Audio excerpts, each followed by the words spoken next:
Hello and welcome. And anumodana means rejoicing in your good actions, often associated with the sharing of merits. So sharing our good actions and the benefits we receive from those with all of those that we wish to enjoy benefits also.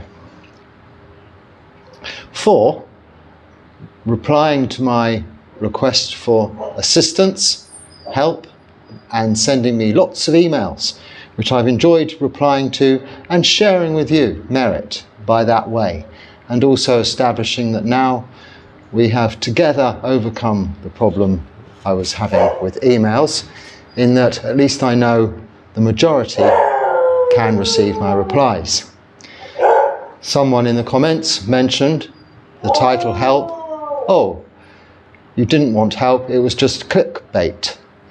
Now, I'm not really keen on that expression, clickbait, but it was a request for help, albeit of not a serious nature.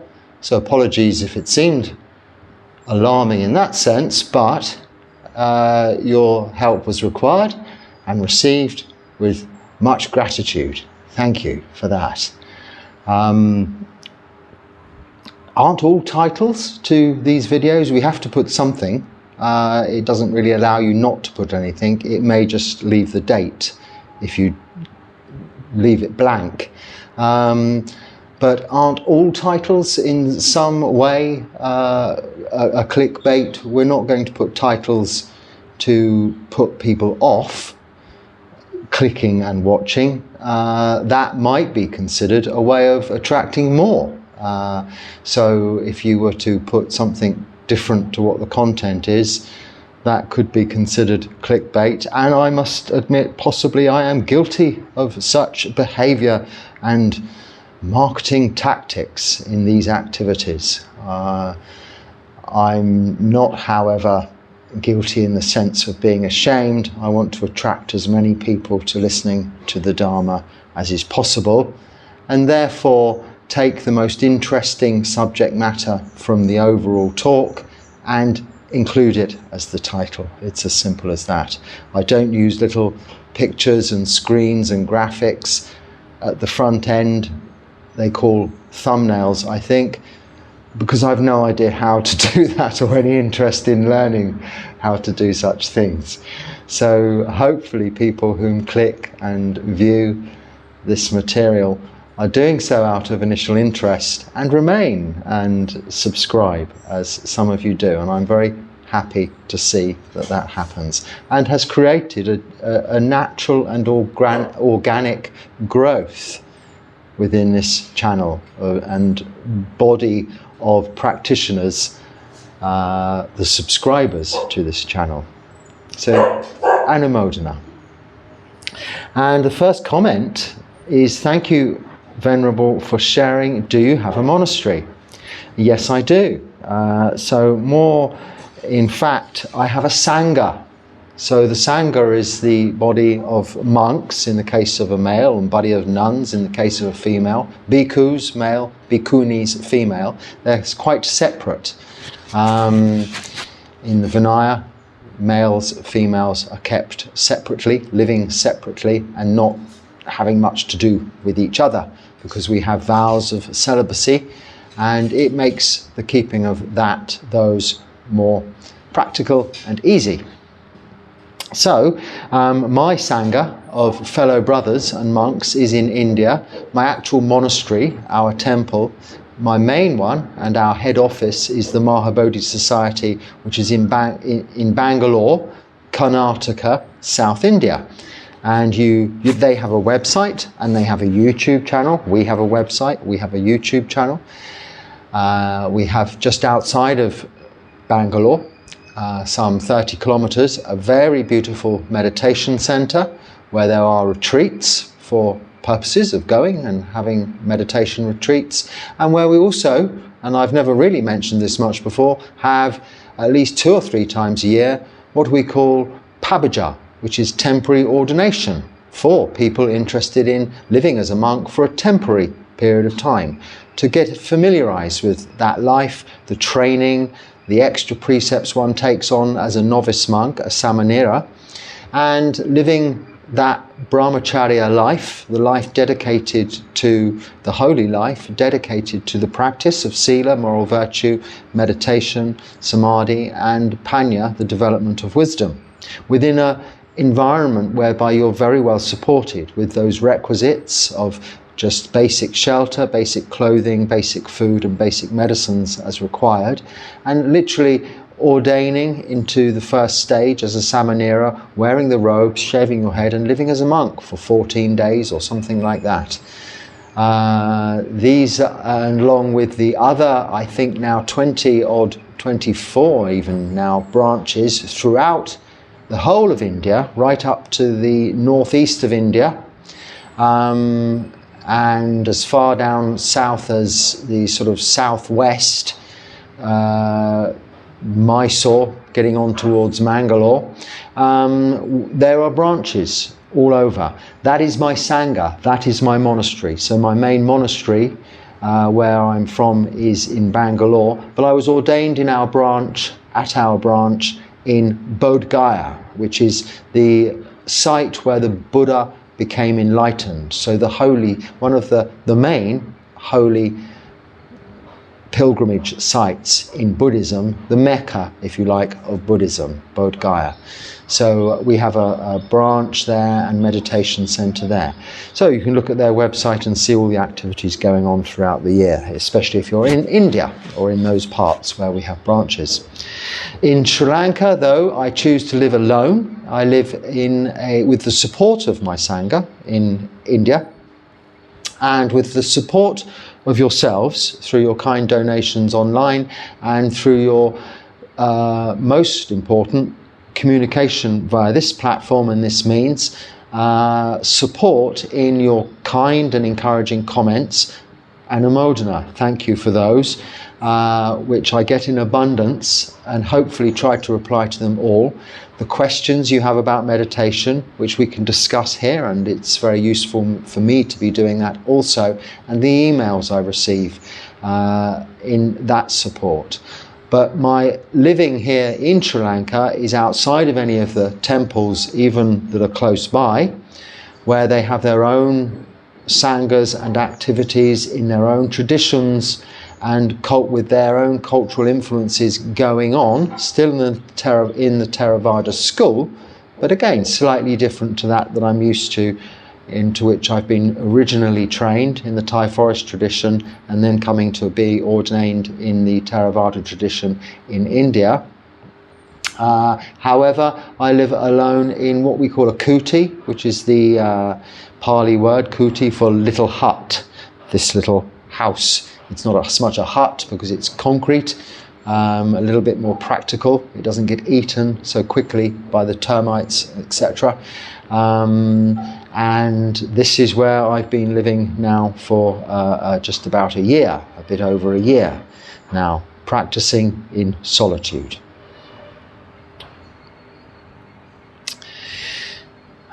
Do you Skype? No. And I don't use the telephone other than in emergencies. And perhaps, yes, if I had to, in an emergency, call outside of the UK, I would use either WhatsApp or Skype because they're internet-based forms of telephoning, I understand.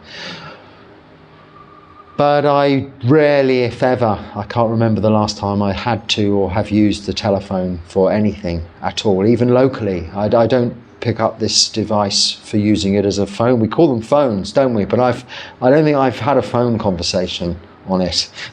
So maybe we don't call them phones anymore. They're not for that purpose, are they? I just use it for this. So no, I've no need for these immediate, even my Sangha back in India, I send emails or WhatsApp messages, typed texts to my teachers, my supporters back there within the Sangha.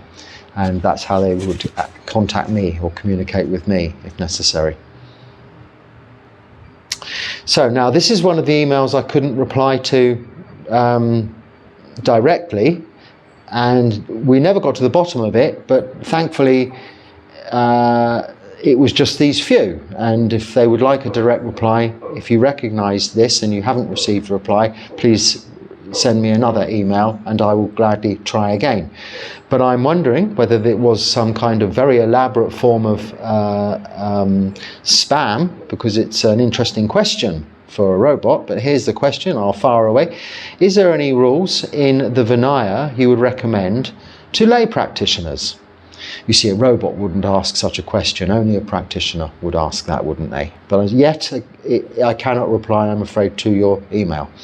I understand that it's a rule that monks and nuns, that its rules are for monks and nuns, but still, there is probably something there any human being will benefit from.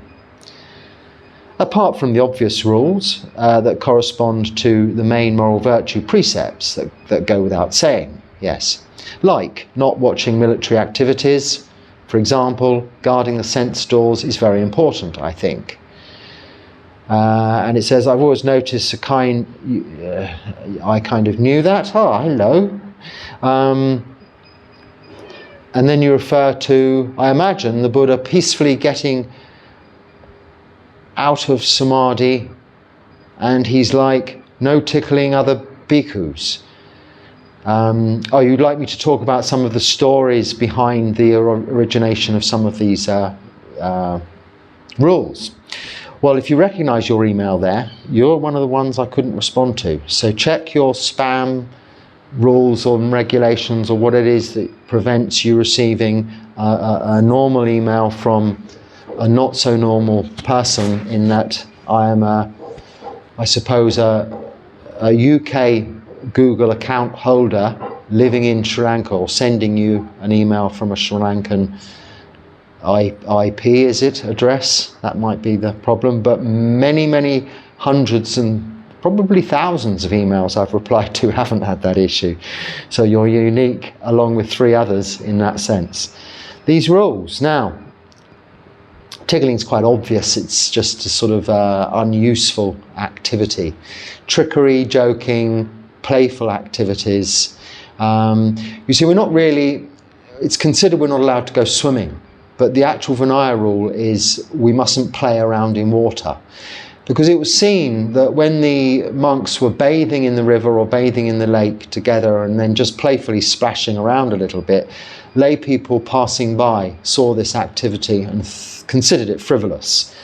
So from this rule, playing in water, has come the you're not allowed to swim.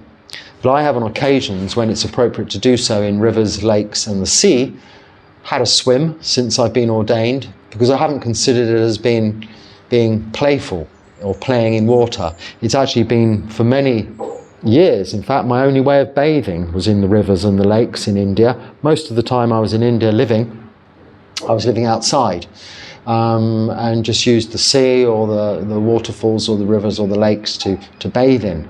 And this would require swimming out a little bit, so it had its functional purpose. So that's one little story. I don't know all of the background. If you can get hold and read the Vinaya, it's mainly about how these rules came about, where they originate from. And it is, yes, indeed, very interesting. As far as being applicable for lay people, well, you can pick and choose. What is applicable to lay people is just the 5 precepts. Possibly on occasions the 8 precepts.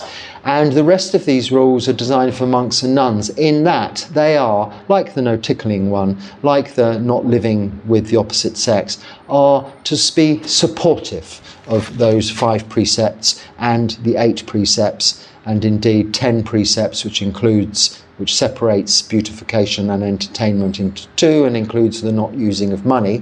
So when you first go to live in a monastery, for instance, you might decide to take 10 precepts and give up using money to give you more of an incentive to stay, because you would be then very dependent upon where you're living there, the monastery. But it's not necessary always. Hopefully... Oh yes, so as far as applicable, there aren't particularly any Vinaya rules in our The main body of rules we operate within, that is monks and nuns, is for monks the 227 Patimokkha rules, the Patimokkha, and for nuns it's 311. So there are specific rules taken from the thousands of rules and guidelines contained in the Vinaya Pitaka, the first of the three baskets. And those rules, even within those, most are not appropriate or useful for lay people because they would not work for people in lay life, whereas they work very well in supporting our monastic way of life.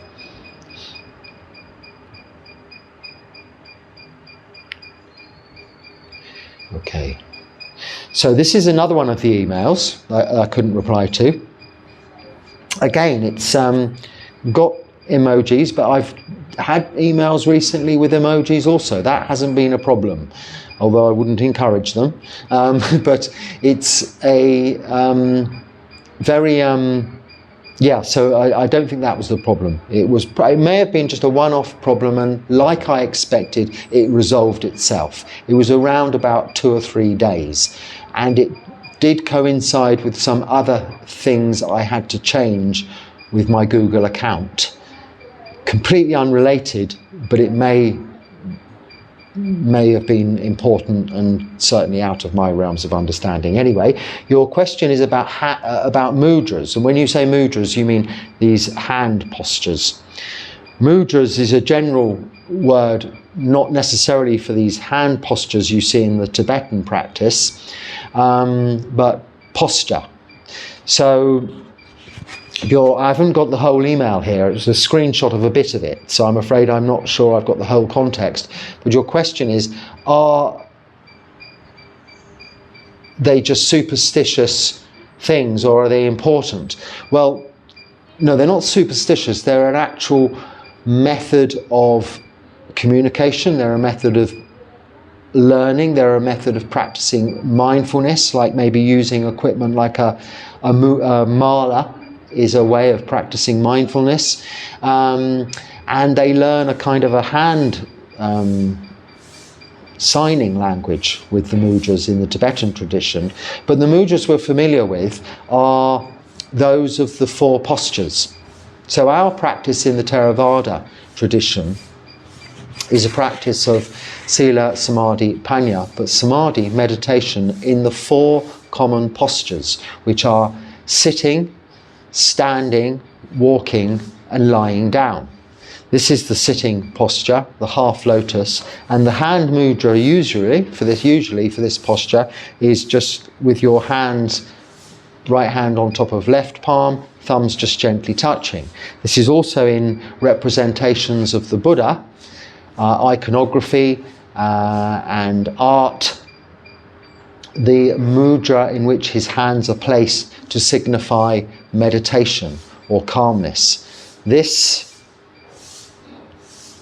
I can't do this one because my middle finger's missing, but you'd be touching the middle finger, so I'll do this one. This is the teaching posture.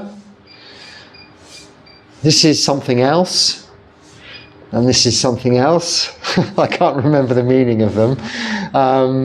They're the 4, or maybe there are 6 main hand postures. They're signs, they're depictions, they're like the significance of, or perhaps not as great a significance, a minor version of a Buddha Rupa, which represents the image of the Buddha, although it may not have looked much like him at the time. It's created years after, but actually by Greek sculptors, whom would have had other ideas of how they would want to depict someone they considered godlike, on a par with their Greek gods, but many years after his existence, with no photographs and no actual written down, drawn or painted representations of Siddhartha Gautama and then the Buddha. How are we to know what he looked like? It can only be arrived at by chance and guesswork. There are some descriptions of the features of a Buddha in the suttas, but they're a little bit allegorical, metaphorical, and possibly unlikely. we don't consider the Buddha to be 3 meters tall. It is kind of indicated that he was in the suttas, or to have size 24 feet, because this would have surely been remarked upon within the suttas somewhere, if not by the Buddha himself, but by his followers, both lay people and the Sangha, his devotees, would have remarked on the sheer enormity and size of the Buddha when entering buildings and when sitting and when they were accompanying him and such. So I think they're perhaps also a little inaccurate, but just to give an idea of the power and the nature of the qualities of the Buddha. So if you recognise that email again, that's one. You might want to try emailing me again for our future benefit and discussion. Okay, can you make a video on explaining the importance of chanting, as they somewhat fall in the domain of rituals we follow blindly, where you could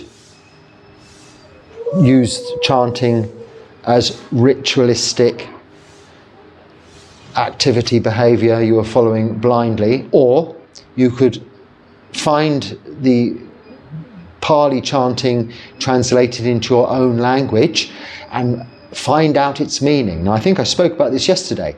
As long as we're chanting knowing what we're chanting, the meaning of it, which is reflections on, say, the qualities of the Buddha, the 9 qualities of the Buddha, on the Dharma, the Sangha, and also the suttas we chant, the Mangala Sutta, Ratana Sutta, Karaniya Metta Sutta, are suttas on the blessings, protective chants in terms of, and also how we are to behave, and the practicing of metta, for example. These are not prayers, these are not forms of worship, these are not requests asking for anything, but they're reflections and they're reminders on the Buddha's teachings taken directly from the suttas, which are from the word of the Buddha, probably originally taken in chanted form and written down at length in the suttas, but as a way of us remembering and learning how the Buddha is teaching us to live. So by far are they any form of ritualistic behaviour. It can be seen and it can become perfunctory in that respect if you don't perform these activities with mindfulness and understanding, and you just perform them by rote, without mindfulness, without understanding, just doing it because you have to and you're following others. This is not the teachings of Buddhism.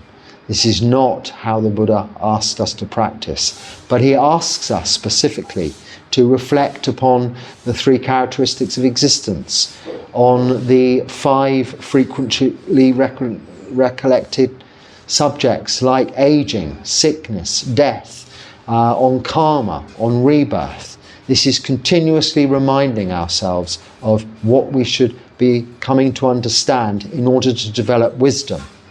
And this is the goal towards freeing ourselves from suffering in this lifetime, towards our ultimate goal of freedom from rebirth, Nibbana.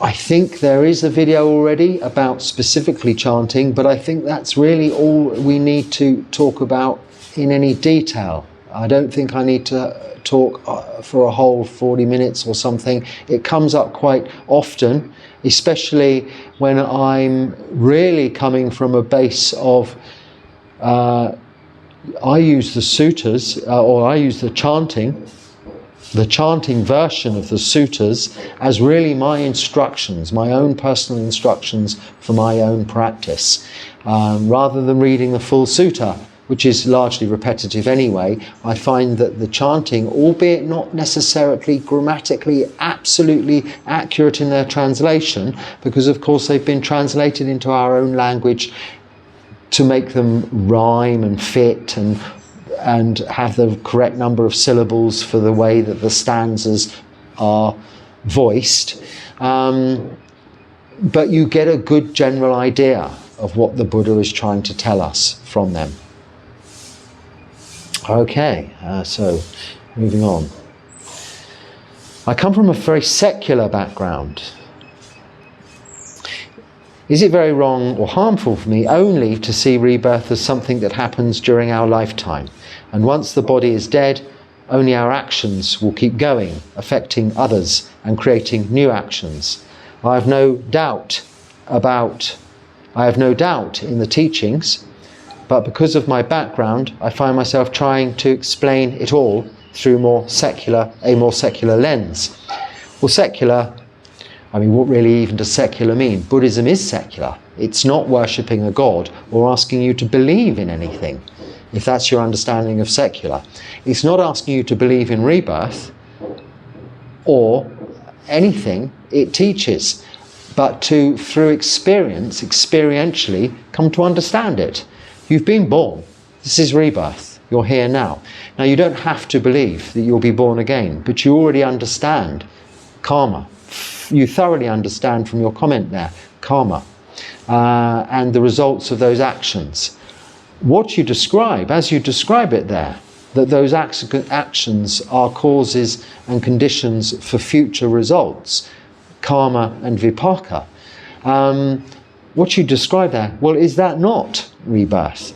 All you're missing out there is the knowing that you will be the heir to those actions, that karma, and that you're responsible for in a future rebirth. You will come to see that more clearly with the practice given time, whether you want to call it through seeing it through a secular lens, or in Buddhist countries is very much considered the religion, a religious lens, a religious point of view. But actually the word of the Buddha, the teachings of the Buddha, in our strict definition and understanding of the word religion, which I suppose in some definitions requires belief and worship, in others might be considered more secular and just a group practice, or some philosophy that is practiced by many and has become organized in such a sense that it can come to represent what we understand to be religion. But Buddhism itself at its core is far from that. What you see in the pomp and circumstance, the gold and Buddhas and temples and stupas, is all additional extras. What you are talking about there is the clarity of your understanding in karma, maybe just a little doubt as to, after this thinking brain and physical body dies, there being anything after. Actually, what you're saying there is you're not having a view of self, you're not having a view of soul, you're not having a view of eternal life, which is a good understanding of anatta, not self. So really what you're saying there is neither correct or incorrect. It is really the direction in which the Noble Eightfold Path is pointing us, to come to that understanding. And then through experience, you will come to the understanding that not only are we reborn within this lifetime, moment to moment, that at death of the body and the physical, of the thinking brain, it is just another moment, and that rebirth continues. You cannot know whether that is the absolute full stop end or whether it is not. And to some extent, as long as you have an understanding that you're responsible for the actions of body, speech and mind and their effect, then it's neither here nor there whether it is a dead end or it continues, because you're still responsible enough and keeping sila enough to know that you still want to live morally, virtuously, only do good things, so that even if it's other people, they will benefit rather than suffer as a result of your actions. So you already have a very good understanding of this potential and nature, and through your own aging, sickness and death, and possibly rebirth, or maybe not. You may attain to nibbana within this lifetime, but it is to be experienced. You may well find in samadhi, in deeply absorbed states of meditation, that other phenomena will arise to give you a more clearer view of this subject matter. But it's still, I think, safe to consider it, if we have the right interpretation of the word, and I'm never quite sure how it's best defined, but this word secular. And I think it can be misinterpreted, and secular Buddhism, for instance, can be just meditation and mindfulness, forgetting about sila, forgetting about wisdom, not intellectual knowledge. Secular Buddhism probably has a lot of an intellectual learning, knowledge and information gathering, but the wisdom of anicca, dukkha, anatta, not self, the wisdom of karma, karmic action, the wisdom of rebirth, or not, as the case may be. This kind of wisdom may be left out, and then therefore you're discounting a major part of the Buddha's teachings, Noble Eightfold Path. So it isn't Buddhism, it's a little piece of Buddhism. It's not secular Buddhism, it's some things taken from Buddhism to be something else. That's the difference. No idea what time I started, but here's another one of those emails. Is Caesar, S-E-I-Z-A, sitting like Japanese people usually sit, kneeling, sitting on heels, a valid samadhi posture? I noticed I can practice like this for longer. That's the first question. Sitting, any posture is fine, whatever's good for you. I would say sitting, there's two ways. We sit on our heels, haunches, when I'm chanting, the first part of the chanting. When we chant suttas or paritas, we sit down with our right foot behind us. When we're devotional chanting, we sit on our heels in the practice I've been used to and trained in, which is a very awkward and painful and uncomfortable way to sit for any length of time for anybody, unless you've had to do it for hours on end like I have and practiced it for years, and you become used to it, because you have to stretch a certain ligament in your heels or the back of your, behind your shins, to be able to sit in this posture at all. It's very difficult, but you get used to it. So I don't think you mean that posture, sitting on your heels like that. You mean just sitting as, instead of that, in Thailand, that's how ladies sit. They don't sit up on their heels, they sit down on the back of your calves, is it? Behind your shins. The problem with that posture is, I'm sure, if I was to sit like that, or anyone to sit like that for any length of time, your legs would go numb. Either your thighs or your calves would go numb and you'd have pins and needles. The purpose of sitting in this posture is that that doesn't occur. You're not cutting off any blood supply to the important bits, and you are,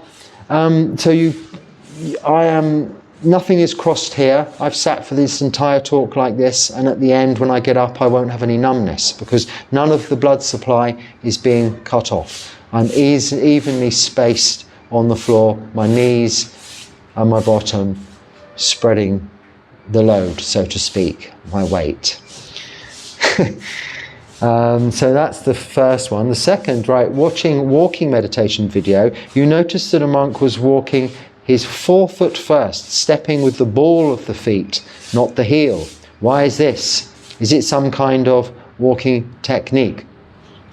So when we're practicing walking meditation, we're walking mindfully, of course. So we are lifting, moving, placing. And when we're placing the foot down, we lift the foot up, we move it forward, we place it down.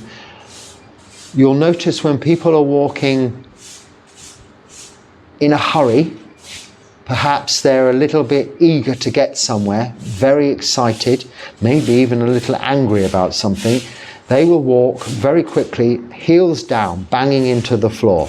And this will make quite a noise. So if you heard feet on a hard floor, a wooden floor for instance, boom, boom, boom, boom, boom, boom, boom. But if you were walking around quietly at night, you'd probably place your feet, as you were saying, the ball of the foot first. If you watch this cat, she's gone now, when she's walking, she's like walking very mindfully always, putting her paws down first. She's checking every step. So what you've seen the monk doing there in his mindful walking meditation is just walking carefully, as you would like to do if you were not wanting to disturb the environment around you or to disturb others sharing that environment with you. You would walk carefully. This is just mindfulness. That's all it is. And that's the way, the method of walking we employ usually in walking meditation. When you walk heel first, it's very much boom, boom, boom. And when you run, for instance, you are running on the balls of your feet, because it's actually the way we naturally walk. This heel toe walk is something I think that's evolved in our upright posture, standing position. But of course, when you're on all fours, if you're a cat or a dog or something like that, you can't do that because of the position of your legs. I don't think I've explained that very well at all. But what you've seen there in the video is they're often a little bit overdone, some of those kind of videos. When you are practicing walking meditation, I must hasten to add, just walk normally. Yes, you don't have to walk extra slow or extra fast. Maybe, if anything, just slightly slower than your normal pace. But if necessary, if you've got a lot going on in your mind, this does no harm to just walk very quickly, up and down, up and down, up and down, saying Bhutto, Bhutto, Bhutto, Bhutto, like this, or something like that, just to let the mind clear until you begin to calm down. And then you'll find yourself naturally walking more slowly. And as you practice walking meditation longer, you will find that the way you walk will be more careful and will slow down. You don't have to walk all beautifully as if you are a swan or a cat or something in this overly slow motion method. In fact, that requires too much thinking and planning. Walk naturally, upright, just your hands in front of you, not swinging your arms around like this, but with your hands hanging in front of you, maybe holding one hand with the other so they don't move too much. Just walking carefully and at your usual pace. Just thinking, lifting, moving, placing, lifting, moving, placing at first to get used to it. Oh, and there's a third part to this email. What did the Buddha say about sleeping positions? He always is depicted laying on his right side. This is the lion posture. Depicted as laying on his right side is how he describes the lying, also the lying, not lion, it's the lion posture, which is the lying posture or mudra for meditation. So if you're practicing lying down meditation, normally it would be laying on your right hand side as is depicted by those Buddha images. But more often it's usually done by lying down in what's known as the corpse position, just laying on your back. You're likely to fall asleep in that way unless you cannot fall asleep, in which place, or you're unwell or physically unable to sit, then it's okay, it's a useful posture for meditation. But if you're prone to tiredness, then you're bound to fall asleep if you just lay on your back. In this laying posture, in fact, I know monks who actually try to sleep that way. It's quite uncomfortable because your right hand and arm is squashed underneath. No, it's actually, you have it like this, don't you, with this arm on top of you. But it isn't with your legs like this. It isn't a very comfortable way to sleep. And usually once you've fallen asleep, you're going to move. Although I have shared accommodation with monks sleeping in that posture, I've been watching them. I've been sitting up in meditation and couldn't help but watch, and they haven't moved all night. So that's another skill unto its own. What did the Buddha say about it? About sleeping? No, sleeping is sleeping. You can sleep in any posture. The Buddha, or certainly very skilled monks, can sleep in that lion posture. But the time when we cannot be mindful is in sleep, which is why we practice as little sleep as possible. Monks sleep little, eat little, and speak little. These are the key three parts of our lives that differentiate us to lay people who have to sleep a bit more because they're working hard, eat a little bit more because they're working hard, and speak a little bit more because they're usually working with other people, or living with their families, or socializing with their friends. These all require a little bit more sleep, a bit more food, and a little bit more communication. But in monastic life, these can be reduced to the minimum of just 4 hours sleep, of just one meal a day, and of just speaking at the appropriate time. My time for that is now, on this platform. This 40, 50 minutes, hour if I can get away with it, and a bit longer, talking to you here and now like this. It's just that. After this, I've got no one to talk to other than myself and the cat. And that's not really much of a conversation. And thank you for that email. Again, that is one of the ones I couldn't reply to, so hopefully you've now got your answer. Someone's wondering, right, I'll read the whole thing. I love the peek into your world, but I wonder if you understand all this correctly. There seems to be misunderstanding. There seems to be missing parts and a sort of giving to some unknown and loss. Did I reply to that? No, I said I'd talk about it now. I'm not sure I understand. There's a lot missing in my life that I've chosen through the path of renunciation. So furniture, music, entertainment, a kitchen, dining room, tables and chairs, televisions, because it's out of choice. This is the path of renunciation, in order that we can enjoy the benefits of just the practice of meditation. So there is in effect a huge amount of gain through relinquishment, and that has come through the realization of what we lose through acquisition. So what's lost through acquisition and through having so much choice in life and an abundance of accessories is the purity of our existence and the sheer joy and pleasure there is in our lives themselves, because we are lost in all of that distraction that after all costs us a lot of money and requires a lot of effort to acquire and then to look after and then to keep.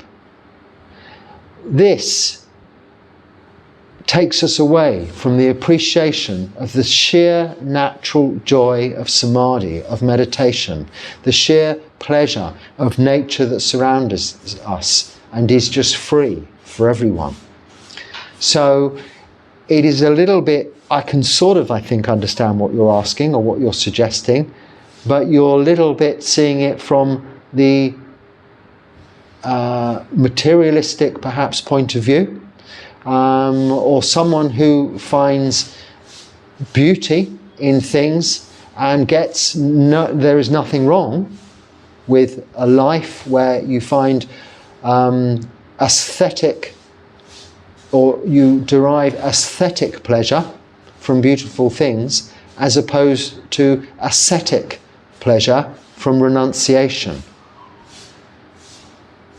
So ascetic pleasure from renunciation is everlasting, whereas aesthetic pleasure through beautiful things is very, very transient, impermanent, unsatisfactory, and out of your control.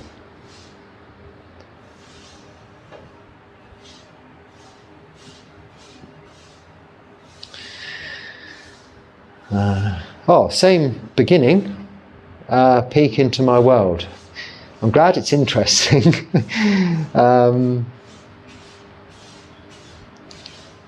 But you say, so I just keep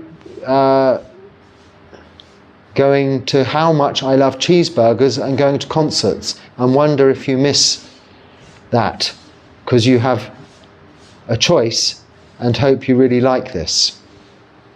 Well, I think I just answered that. So in effect, you know, we ordain. I ordain the intention to ordain, renounce worldly life for this lifetime.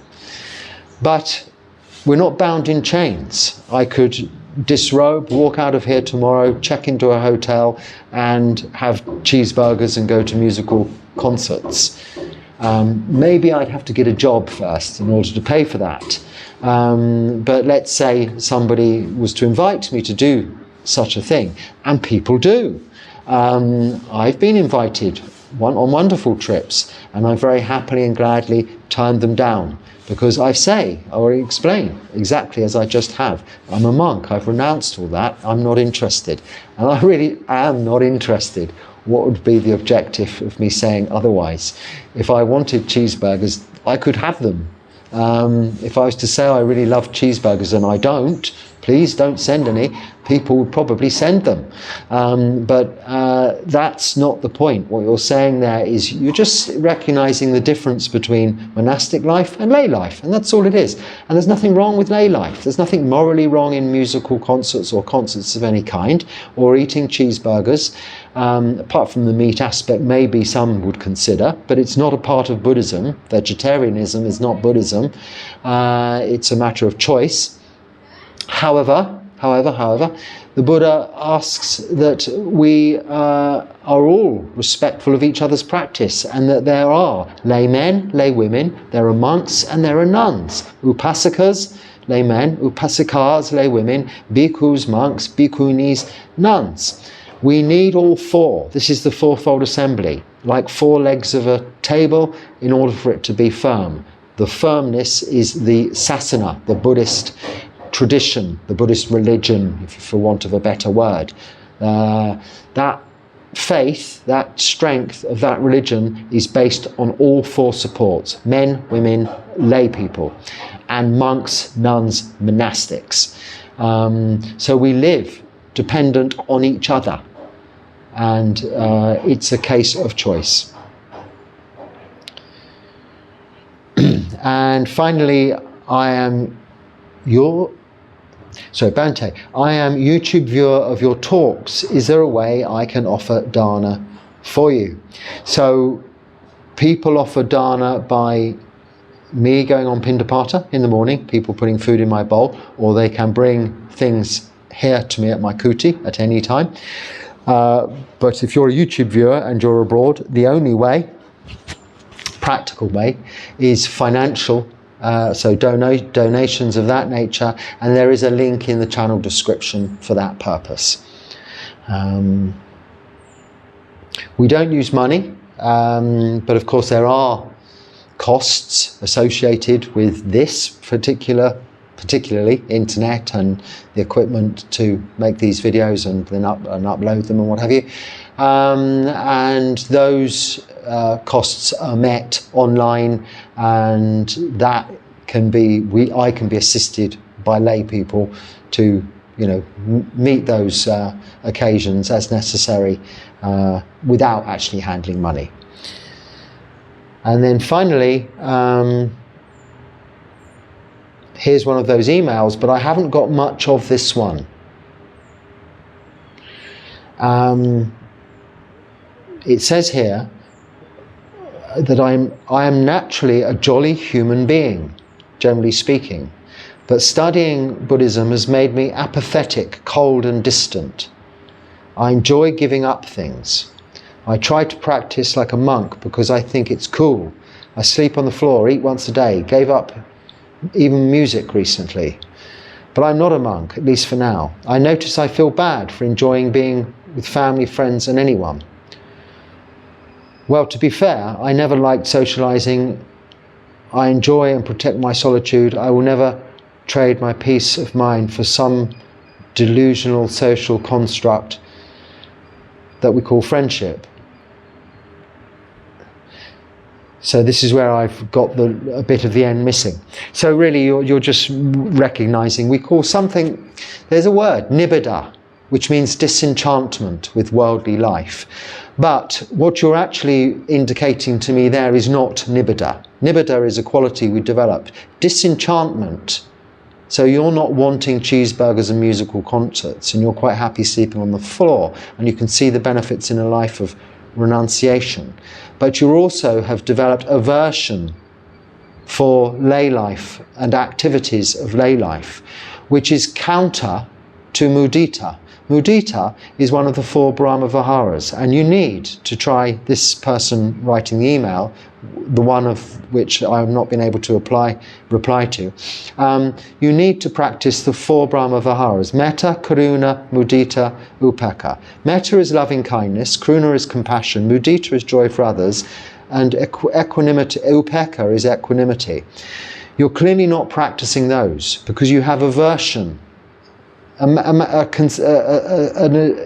You're alluding to a certain amount of disdain for others in their choice of activities. The reason I say that is in your final comment, when you use this rather critical term of some delusional social construct.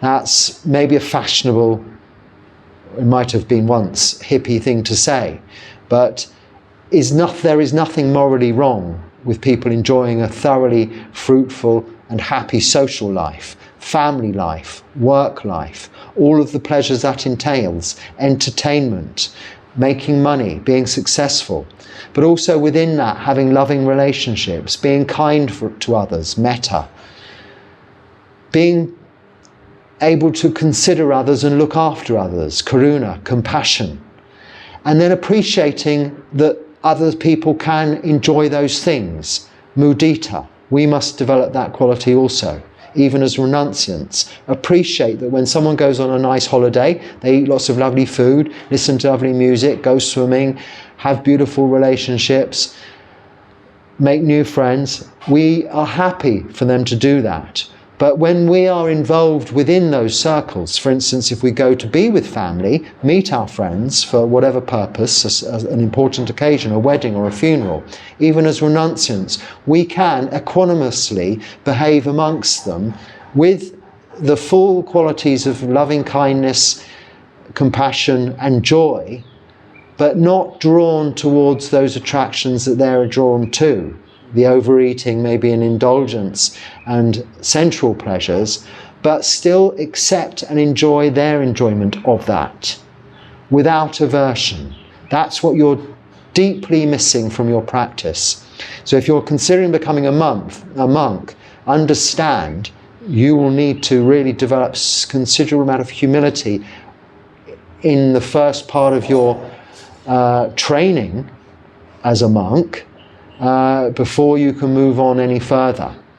Because monastic life is not separate from lay life. We are dependent on lay people, as they are less so, but dependent on us. So you must appreciate, and that with joy, all that lay life has to offer. I hope that is kindly pointing you in the right direction. And on that note, I shall leave it there. Those were the 4, I think, emails that I couldn't reply to. So we can now hopefully put that to rest, that whole problem, until it arises again. So if there's something useful in there, please use it. If not, then just let it go. Don't let it worry you. Don't let it bother you. Once again, thank you for your kind comments and these useful topics for discussion that come in so much. They are what keep this channel going. They're its bedrock. The Dharma is its bedrock, it's its foundation. But in order for us to delve deeply into the Dharma and discuss it, it's very useful to have this input, this contribution from yourselves as subscribers. So thank you for subscribing and your support that you give me. Until next time, be happy and stay well. Sukhi Hotu.